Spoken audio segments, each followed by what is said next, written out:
Vous savez ce que c'est la plus grande différence entre le Real et le Barça cette saison? Ce qui va nous faire gagner la Liga, c'est la qualité du milieu de terrain. Le milieu de terrain du Real Madrid comparé à celui du Barça dans la création du jeu, que ce soit balle au pied pour finir les actions, mais il y a une, il y a deux, il y a trois classes d'écart. C'est une dinguerie. Quand je vois la performance du milieu de terrain du Real hier et quand je vois ce que Bernal a fait aujourd'hui, ce que De Jong a réussi à faire aujourd'hui et que Pedri est de retour de blessure, je me dis mais waouh, mais la différence c'est effrayant. Les Madrilènes, on a été très gentils avec vous. Avec un match ignoble contre Gérone, on vous fait un cadeau, on vous sert la première place sur un plateau. Maintenant, vous vous déplacez à Osasuna la semaine d'après et vous nous redonnez la première place sur un plateau et vous croyez qu'on va pas la prendre? Mais si vous étiez devant votre télé en espérant une disaster class du Barça, mais j'espère que vous n'avez pas perdu votre temps. Vous êtes des ouf, vous! En tout cas, merci beaucoup au Real Madrid de nous avoir rendu très très rapidement cette première place parce qu'en fait, on avait perdu l'habitude. On avait perdu l'habitude et ça faisait bizarre. En fait, depuis l'arrivée d'Hansi Flick, on se dit quoi? On est dans le rétro du Real Madrid.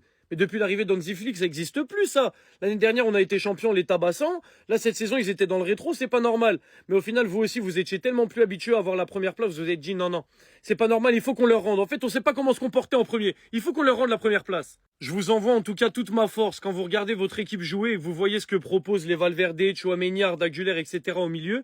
Et ensuite, quand vous faites des hate watch du Barça, vous voyez des Pedri, Bernal, De Jong, Fermin qui rentre, qui met un banger. Ça doit être très compliqué à endurer, donc je vous envoie ma force pour ça. Malgré tout, on va garder notre milieu, on va bien vous laisser avec votre milieu de terrain qui ne sait pas créer de jeu. Et puis on va finir premier de Liga, tout simplement. Maintenant qu'on est premier de Liga, je peux parler, on ne dira pas dans mes commentaires que c'est qu'une excuse, que je fais que pleurer sur l'arbitrage, parce que vous écoutez que quand on gagne. Moi, il y a une hypocrisie que je déteste, c'est le Barça Prime galère contre le pire Madrid. Le Barça qui ne peut même pas recruter comme un grand club, qui ne peut même pas enregistrer des joueurs, qui n'a pas pu souvent aligner ses trois meilleurs joueurs, Lamine Yamal, Pubalgi en début de saison, Pedri qui s'est fait 2 blessures musculaires, Rafinha pareil avec des rechutes, alors qu'on sait tous que c'est les joueurs les plus importants du Barça. Face à d'après eux le pire Real Madrid, composé des Avengers, avec le meilleur joueur du monde Mbappé, l'un des meilleurs ailiers du monde Vinicius, l'un des meilleurs milieux de terrain qui est plus fort que Pedri, Bellingham, même si j'avoue que là il est blessé, et Rodrigo le crack sous-estimé. Sans oublier qu'ils ont recruté l'un des coachs les plus cotés d'Europe. Ils ont fait un mercato cet été à plus de 150 millions en recrutant Carreras, un crack, Hussein même s'il est mauvais, un crack, Alexander Arnold gratuit, un crack, et Mastantuono. Quand tu regardes les deux effectifs et que t'en vois un qui est quasi composé que des joueurs du centre de formation et un autre avec quasi que des stars et des joueurs très cotés en Europe, je trouve ça tellement culotté que certains Madrilènes nous expliquent que c'est une honte pour le Barça de galérer face à ce Madrid, alors que c'est le Barça qui est niqué en Liga et qui a reçu le plus d'erreurs, 10, qui permet à Madrid d'autant coller ce Barça, car ce Barça perd des points. Les deux matchs de 2026 où on perd, Sociedad et Gérone, il y a des scandales, pendant que de l'autre côté, t'es systématiquement aidé par l'arbitre. Et pour ceux qui vont parler de Negreira, le président de championnat a lui-même démenti cette affaire et le dossier sera bien bouclé, il y aura toujours rien et on verra ce sera quoi votre excuse pour vous défendre. Sinon vous les gars, vous en pensez quoi? Le Barça, logiquement, reprend sa première place après la victoire 3-0 contre Levante. Bien sûr qu'on allait profiter du faux pas du Real Madrid. Franchement, qui a cru franchement un résultat contre Levante? Qui? Un big entame de match. Et puis en plus, c'est concrétisé avec un but de Bernal, deuxième but de la saison.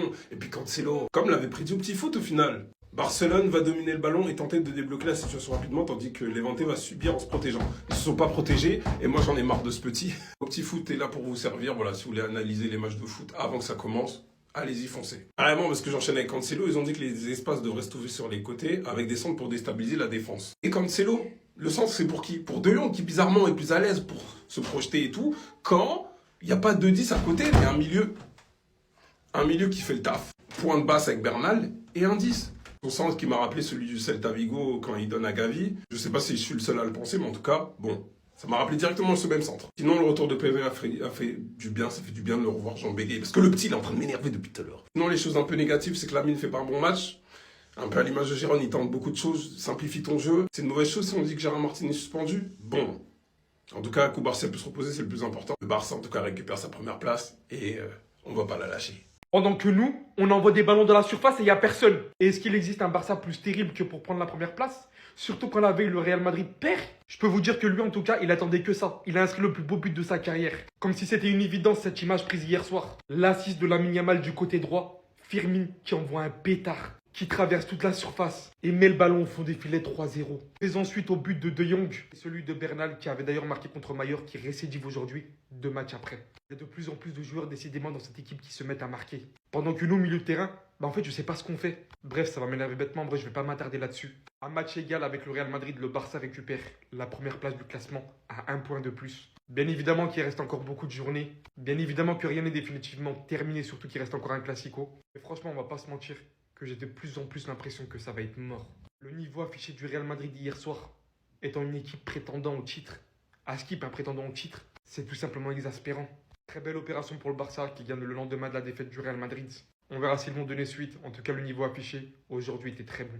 Attendez, ça fait tellement du bien de récupérer son trône, c'est incroyable. Victoire du Barça sur le score de 3-0 contre Levante, une victoire assez tranquille, sans trop forcer. Même si c'est vrai qu'à la 15e seconde du match et sur quelques occasions en première mi-temps, on s'est fait un peu peur. Car en soi, Levante a quand même eu des situations ultra dangereuses, mais heureusement pour nous, ils ont pas marqué. À la 5e minute de jeu, sur un centre d'Eric Garcia, Bernal est venu ouvrir le score. Son deuxième but avec le Barça après le premier qu'il avait marqué également il y a quelques semaines au Camp Nou. À la 32e minute, sur un magnifique centre de Cancelo, Frenkie de Jong est venu marquer le but du 2-0. Cancelo aujourd'hui, et notamment en première mi-temps, il a été juste exceptionnel. Offensivement, c'était le joueur le plus pertinent, c'était le joueur le plus dangereux, et vraiment avec son apport surtout au niveau des centres, il nous a régalé. Et au vu de son match, il a même été élu MVP aujourd'hui. En deuxième mi-temps, Pedri a fait son retour et il est rentré sur le terrain. Il a bien évidemment été acclamé par tout le Camp Nou et son retour va nous faire énormément de bien. Et en toute fin de match, on a ce psychopathe de Fermin Lopez qui est venu envoyer un missile pied gauche. Le ballon, il est rentré dans les cages en poteau rentrant et le but, il est juste exceptionnel. Comme je l'ai dit au début de la vidéo, récupérer son trône, ça fait du bien. Et on espère qu'on y restera jusqu'au bout. Prochain match pour le Barça la semaine prochaine contre Villarreal. Toujours au Camp Nou et bien évidemment, il n'y aura pas le droit à l'erreur. Ça m'impressionnera toujours comment Fermin Lopez, quand il sort du banc, il est 100 fois pertinent.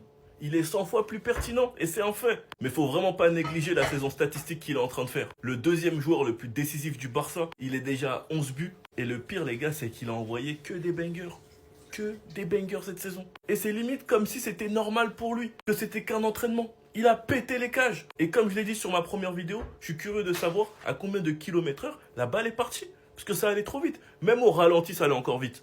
En tout cas, là, nous sommes à une partie de la saison où tous les matchs sont importants, tous les matchs sont des finales, aucun match est à négliger. Et j'espère qu'on va retrouver cette régularité entre Fermin Lopez et Dani Olmo. Parce qu'avec le retour de Pedri, ça voudra sûrement dire qu'un des deux sera au banc et qu'ils vont être en concurrence. Maintenant, reste à savoir qui Flick choisira, parce qu'il y a aussi Bernal à ne pas négliger. Mais en tout cas, les choix au milieu de terrain vont devenir de plus en plus intéressants, avec des remplaçants de qualité et des patrons sur le terrain. Et un Frenkie de Jong qui sera beaucoup moins seul maintenant avec le retour de Pedri. Et qui ne sera pas obligé de jouer avec un 10 au poste de numéro 8. Enfin bref, sinon vous les gars, vous en pensez quoi?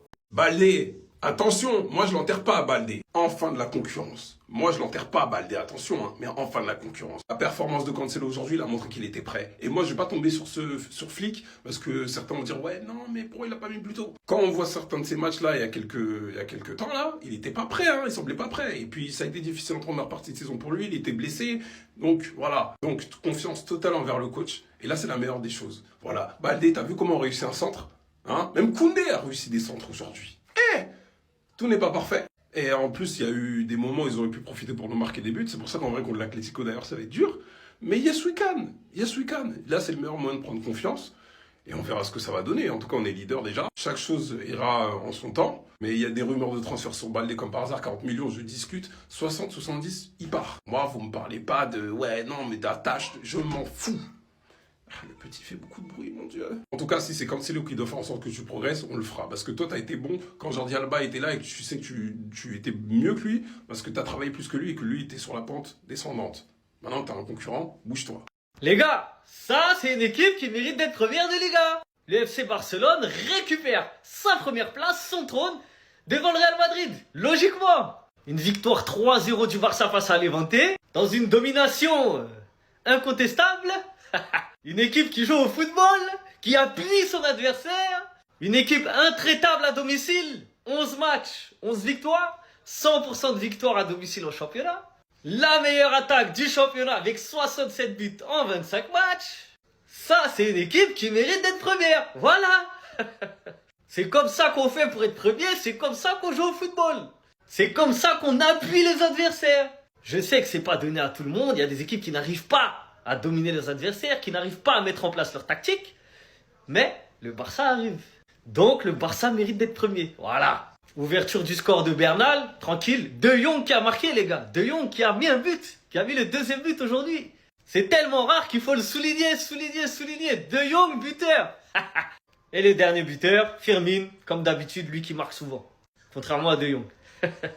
Donc voilà, on remet les points sur les i, les barres sur les t. Et là, c'est un classement. Voilà. Je sais que les Madrilènes étaient devant le match en pensant que les Levante allaient faire quelque chose. Mais non, les gars. 3-0. Victoire 3-0, propre, rien à dire à domicile. Et je vais aller direct, hein, direct. Baldé, j'espère que tu as vu. J'espère que tu as vu ce que nous on a vu. Si nous on a vu ce que toi tu as vu, c'est que toi tu as vu. En tout cas, j'espère que tu as vu ça. Les gars, passer, je vous jure, les gars, passer de Baldé à Cancelo, c'est incroyable, surtout offensivement. Passer de la qualité de passe de Baldé à Cancelo, les gars, c'est une dinguerie. C'est une dinguerie. C'est son meilleur match depuis qu'il est avec nous. Mais même s'il n'a pas fait beaucoup de matchs depuis son retour. Mais les gars, c'est incroyable le match que j'ai pondu aujourd'hui. C'est incroyable. Baldé, fais attention à toi. Fais attention à toi. Et lui, Bernal, les gars, les gars, on tient le nouveau Busquets, mais en plus de ça, un Busquets qui marque. Un Busquets qui prend des risques, qui monte, qui marque, les gars. Vous vous rendez compte, les gars, il a 18 ans. Il a 18 ans et il revient d'un ligament croisé. Ces mecs-là, à 100%, je pense que vous n'êtes pas prêts. On n'est pas prêts, les gars. Bernal à 100%, les gars, ça va être quelque chose. Maintenant, je tiens à remercier les Madrilènes d'avoir gardé la première place pendant une semaine. Maintenant, cassez-vous. Voilà, papa est de retour. On reprend notre trône. Voilà, c'est notre place là-bas. Pas deuxième, troisième, je sais pas quoi. Nous, c'est la première place. Redescendez.